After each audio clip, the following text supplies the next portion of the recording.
Besoin d'un nouveau marquage pour votre véhicule? D'une enseigne flambant neuve pour votre établissement? Stick & Pub s'occupe de tout. De la conception visuelle à la pose, en passant par la fabrication. Alors pour votre enseigne lumineuse, vos cartes de visite, vos roll-up, vos flocages véhicules ou toute autre conception, faites confiance à Stick & Pub. Stick & Pub, votre partenaire communication depuis 2015. Plus d'informations au 03 29 45 97 07. Les professeurs du collège Anne-Franck de Saint-Dizier ont manifesté aujourd'hui. Le porte-parole du ministère des Armées, Hervé Grandjean, s'est rendu à l'ABA 113 à Saint-Dizier ce mercredi. Et le député de la Haute-Marne, François Cornu-Gentil, sort un tout nouveau livre nommé Savoir pour pouvoir.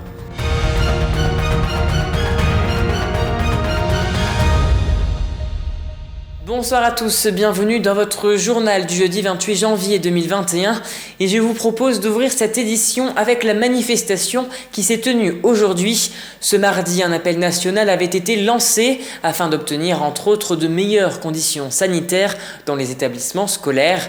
Mais aujourd'hui, les enseignants du collège Anne-Franck ont remis le couvert. Un piquet de grève s'est tenu devant l'établissement, montrant ainsi leur position face aux suppressions de postes. Les enseignants sont donc inquiets pour leur avenir, mais également pour celui des élèves. Écoutez. Aujourd'hui, on est vraiment sur des revendications pour notre établissement parce que on supprime une classe de 6e.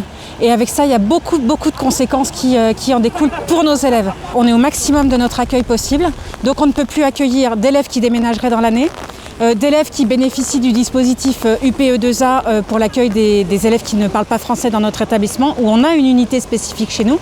Et on ne peut plus non plus accueillir d'élèves qui pourraient bénéficier d'inclusion, d'élèves de SECPA, d'enseignement adapté, qui bénéficient d'inclusion en temps ordinaire dans les classes classiques. Voilà, donc cette suppression de classe-là, on ne peut plus accueillir plus personne et en plus de ça, ça supprime des heures d'enseignement pour les collègues profs et donc avec potentiellement la suppression de 3 postes d'enseignants au collège Anne-Franck. Le chef d'établissement a reçu une énorme enveloppe d'heures supplémentaires. Donc vous voyez, ce n'est pas les salaires parce que les heures supplémentaires, si on courait après le salaire, on les prendrait immédiatement. Sauf que si on prend les heures supplémentaires, c'est en contrepartie d'autres postes qui sont supprimés. Donc les conséquences immédiates pour les élèves, c'est une surcharge en classe, donc un accompagnement qui est beaucoup moins important, beaucoup moins individualisé, contrairement à ce que le ministère nous demande de faire. Et à côté de ça, du côté enseignant, c'est la suppression de 3 postes potentiels parce qu'on nous pousse, on nous invite très fortement à accepter des heures supplémentaires que nous ne souhaitons pas faire. Et je vous le disais en titre, hier, le colonel Julien Fourneret, commandant de la base aérienne 113, a accueilli le porte-parole du ministère des Armées, Hervé Grandjean.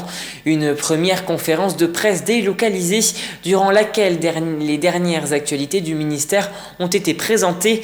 Regardez ce reportage signé Mathilde Laurin. Ce mercredi 27 janvier s'est déroulée la première conférence de presse délocalisée du ministère des Armées. Pour l'occasion, c'est la base aérienne 113 commandant Antoine de Saint-Exupéry de Saint-Dizier qui a été choisie. On a pris la décision de faire très régulièrement des points presse délocalisés, hors les murs, hors de Paris, d'aller au contact des territoires, au contact de nos régiments, de nos bases navales, de nos bases aériennes.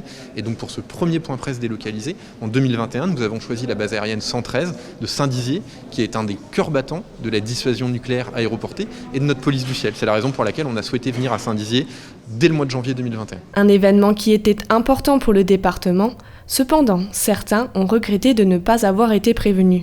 C'est le cas du député haut-marnais François Cornu-Gentil, qui n'a pas hésité à le faire savoir sur les réseaux sociaux. Oui, il y a eu un petit moment de mauvaise humeur. Vous le voyez, il est passé maintenant. L'usage, quand un représentant du gouvernement ou la ministre elle-même vient, c'est de prévenir le député de la circonscription. C'était une façon de les faire réagir et c'est fait. Et maintenant on passe à autre chose. Hein. Voilà, on n'est pas des scrogneux, on n'est pas dans la hargne, on n'est pas dans la rancœur. On travaille avec tous les gens qui s'intéressent à la défense. En période de crise sanitaire, l'ABA 113 a dû se réorganiser pour éviter tout risque de contamination. La base continue de fonctionner quasi normalement pour assurer sa mission principale, l'opération de dissuasion nucléaire. La mission de dissuasion nucléaire permet de garantir au président de la République d'avoir une force de frappe nucléaire qui nous permet d'infliger des dommages inacceptables à toute personne, toute tout ennemi qui nous menacerait nos intérêts vitaux. La mission de dissuasion ne peut pas être effectuée sans le soutien, sans le support de la base aérienne. Donc la base aérienne est essentielle dans l'écosystème de la dissuasion nucléaire sur la base. La base aérienne de Saint-Dizier, bien connue dans le secteur et à l'échelle nationale, le ministère des Armées a souhaité rappeler que la base 113 est un élément clé pour la défense française, et ce notamment grâce à ses Rafales à vocation nucléaire. Depuis 2018, on compte 2 escadrons Rafale de la composante nucléaire sur la base. Notre mission au jour le jour, ce qui nous est demandé, c'est de pouvoir réagir dans les délais les plus brefs, 24 heures sur 24, 7 jours sur 7, partout en France. L'espace aérien français, il y a 12 000 avions qui volent par jour. Sur une année, ça représente à peu près 450 situations anormales. Et sur ces 450, on va faire décoller les avions de chasse partout en France pour à peu près 120 cas. Poker, Hamilton, Minotaur ou Banco, les opérations de la BA-113, même en temps de paix, se multiplient pour intervenir vite, loin, pour frapper fort. L'ensemble du personnel de la base a pour unique vocation d'assurer la capacité de nos aviateurs à voler tous les jours au quotidien pour s'entraîner.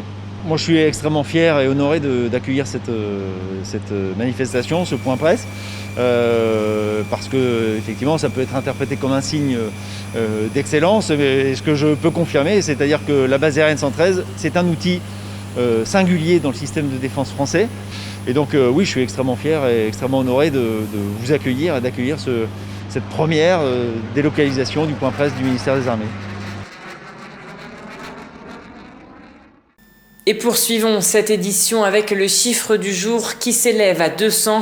En effet, suite à une conférence de presse avec le préfet de la Marne, Pierre Hennegahan, ce dernier a fait un point sur la vaccination des personnes âgées de plus de 75 ans. Et suite à un manque de doses, notamment sur le centre de vaccination de Vitry-le-François, 200 personnes ont vu leur rendez-vous de vaccination reporté à 3 semaines, soit à la mi-février. Et depuis aujourd'hui, l'ancien maire de Saint-Dizier, actuel député de la Haute-Marne, François Cornu-Gentil, sort un tout nouveau livre. En 2015, il avait déjà sorti un ouvrage, Gouverner, au travers duquel il constatait l'inefficacité de ce que l'on nomme la gouvernance. Aujourd'hui, avec son livre Savoir pour pouvoir, sortir de l'impuissance démocratique, il amène ses idées pour que le mot démocratie retrouve son sens premier. On l'écoute au micro de Mathilde Laurin. Je suis content de l'avoir terminé parce que ça a été difficile à écrire, parce que quand on cherche à comprendre pourquoi ça ne va pas dans ce... Tout le monde voit que ça ne va pas. Donc moi j'ai essayé de comprendre pourquoi tout le monde est perdu. Les hommes et les femmes qui font de la politique, ils ne sont pas pires qu'avant, mais vous voyez bien que le résultat n'est pas terrible. Donc on a raté quelque chose. Donc j'ai essayé de comprendre qu'est-ce qu'on rate depuis 15 ou 20 ans. L'histoire, c'est de faire bouger les choses, hein. Mais voilà, à Saint-Dizier, j'étais maire, j'ai fait bouger la ville. C'était pas simple, mais ça reste à dimension raisonnable. Essayer de faire bouger le pays qui a des mauvais, voilà, ça c'est plus lourd. Donc j'espère que j'aurai des lecteurs variés. J'espère que les dirigeants des différents partis politiques s'intéresseront à mon livre. En revanche, j'aimerais que les idées que j'apporte elle fasse partie un peu du débat présidentiel. Ça m'intéresse. Je ne me bats pas pour ma bobine, je me bats pour mes idées. Et c'est la fin de cette édition. Merci à tous de l'avoir suivi. Dans un instant, la météo de demain. Et n'oubliez pas, l'information continue sur puissancetélévision.fr. Toute l'actualité qui vous concerne, à voir et ou à revoir, dès maintenant sur puissancetélévision.fr et sur notre application mobile.